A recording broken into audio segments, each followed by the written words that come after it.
It's actually great to be here and to be doing this yet again, because every time it just feels like our little baby here in D by D, and the initiatives keeps growing, and it doesn't cease to amaze me.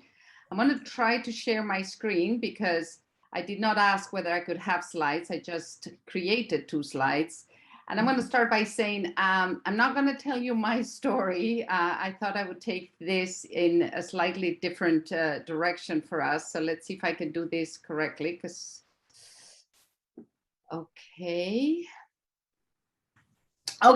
So I want to talk about 2 things. And it's all, I guess, the topic of career development is a little bit like boiling the ocean. So I thought we would try to think about a couple of more actionable or maybe thought-provoking topics that may touch us all, regardless of our career stage. And it's funny because I think the first speaker today, and I wrote what she said, Catherine, you said, I tend to say yes to a lot of stuff without knowing what I'm getting myself into. And when I think back in the years, early years of my career and the different moves I made, there's a little bit of that in how I proceeded. I wasn't sure what I was getting myself into, but I still jumped, and that proved to be a good thing. But hindsight is 2020, and if I go back and think about why did all those moves end up working out, I think it is because they had a good balance of comfort and stretch. And I like to think about when you're faced with a potential career opportunity, and it could well be a new job in your existing company, it could be a different company and a different job. I kind of like to scan the opportunity and thinking, what do I bring to the table and what don't I have?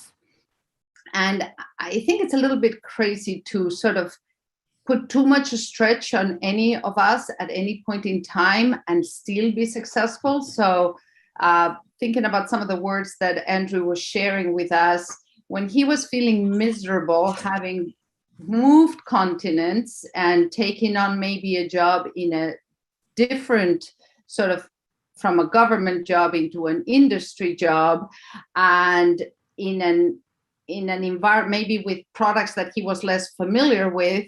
I mean, I would say, Andrew, that was heroic because you had a lot of the makings for that not being successful, given how much of a stretch you put yourself to.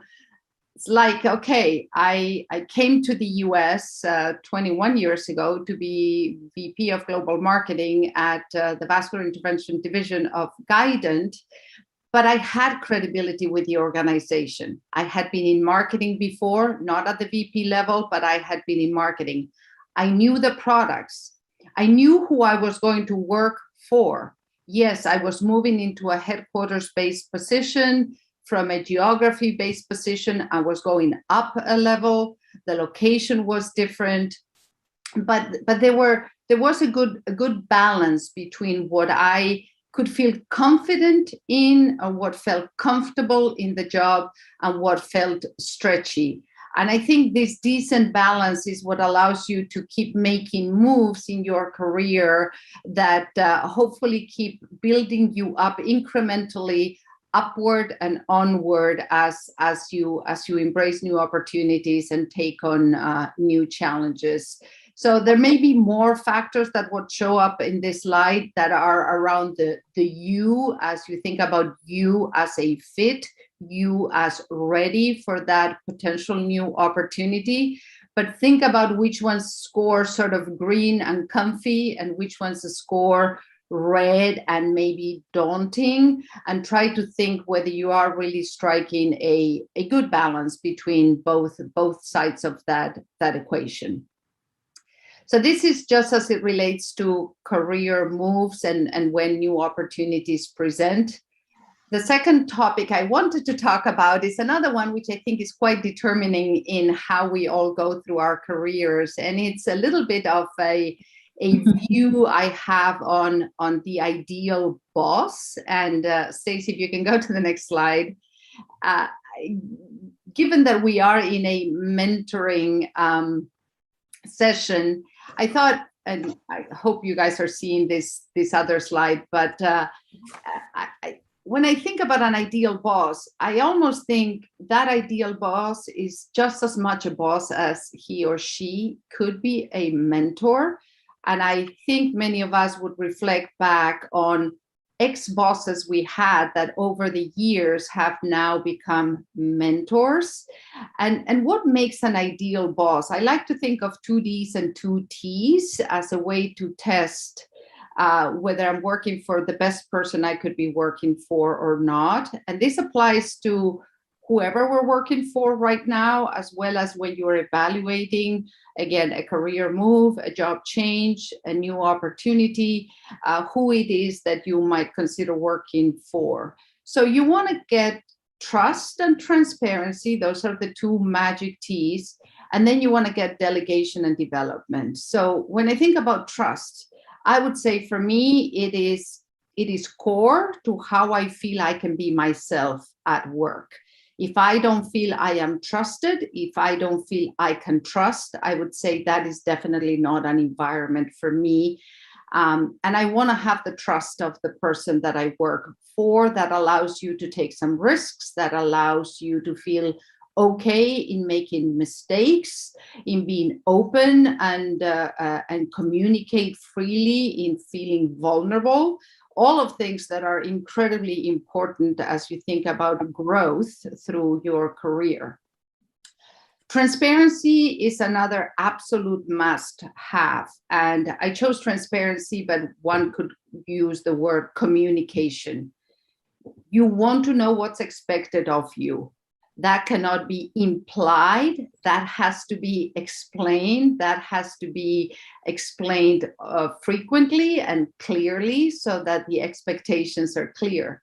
You want to have the information through fluid communication that you need to do the job, not only the best you can, but even better. If you have more information that makes you think even more expansively or creatively. So trust and transparency are the two T's that you really want to seek in who you work for. The two D's are delegation and development. You want to be empowered. It doesn't really matter what level you are. There are things you want to have to be your own, where that trust is able to give you projects, activities, tasks that you can say, these are mine to do. Not always alone, not necessarily alone, but yours to do. And then development. I was just actually talking to someone in one of the mentoring sessions about, you want to work for an organization that wants to work on you, that wants to make you better. I used to work for someone that says, the hardest thing that we need to do, but we have to get good at, is to hire people we would want to work for. And it's a bit of an illustration of what this means. Being under someone that believes in you and wants to invest in you means working for someone that is ready to lose you one day, working for someone that one day could work for you if you advance much faster and furiously through your career. And that is a healthy environment. Everything I'm saying here, as I said, is ideal. I'm not sure we all get it. I don't think we get all 4 check marks every time. Even us as supervisors or bosses, we may want to challenge ourselves as whether we provide these to the teams that work for us. But to me, it really is a way of thinking through what is that perfect relationship in a hierarchy between someone we work for or someone that works for us.